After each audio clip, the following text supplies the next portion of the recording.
En tant que coordonnateur résident du système des Nations Unies en Guinée, j'ai souhaité absolument rencontrer le président du CNT et le CNT pour échanger sur l'accompagnement que peut offrir le système des Nations Unies dans le cadre de cette transition et avec cet organe de la transition qui est extrêmement important pour la suite du processus.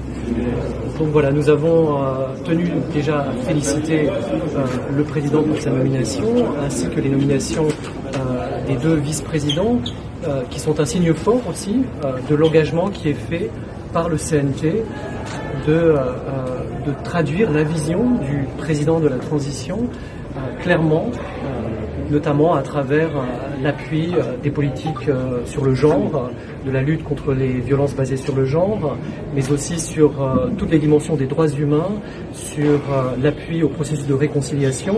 Donc tout ça s'est matérialisé à travers ces nominations et notamment à travers les nominations du président et des deux vice-présidents que nous saluons. Nous avons aussi salué les échanges que nous avons pu avoir, rencontrer d'autres membres du CNT, réaliser que des notions comme par exemple le handicap étaient pris en compte. Ça a été un des sujets de nos discussions. Et puis, donc nous avons offert notre soutien en tant que système des Nations Unies dans toutes ses dimensions, soutien qui pourra prendre la forme de formation, d'échange, de dialogue, donc pour pouvoir accompagner les nouveaux membres du CNT dans leur tâche qui est importante et qui est lourde.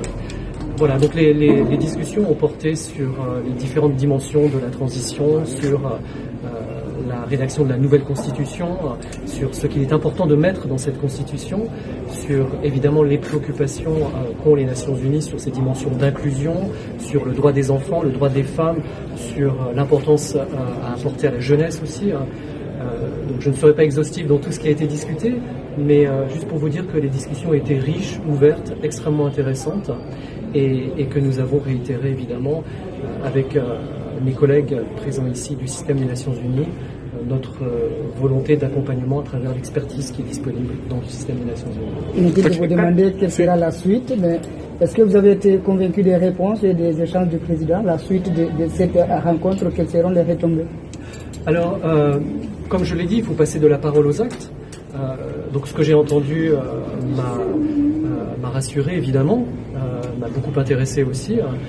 Maintenant, il faut passer à des actes qui seront, alors les actes qui seront posés évidemment par le CNT, donc la traduction sous forme réglementaire, législative de ce qui a été discuté précédemment et de cette vision pour la Guinée. Mais de notre côté, c'est matérialiser cette collaboration.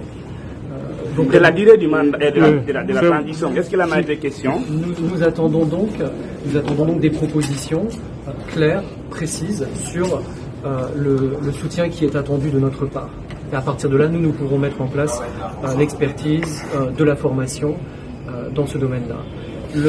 La durée de la transition, évidemment, a été évoquée dès le début, puisqu'elle est extrêmement attendue par j'imagine les Guinéens, mais aussi par la communauté internationale, et elle est entre les mains du CNT aujourd'hui. Donc voilà, c'est un sujet qui a été abordé et à laquelle nous avons eu notre réponse. Okay. Merci beaucoup. S'il vous plaît. Vincent Martin, coordonnateur résident du système des Nations Unies en Guinée. C'est le président approché. C'est bon. Ici, je reste là? Non, restez là où vous êtes. C'est bon.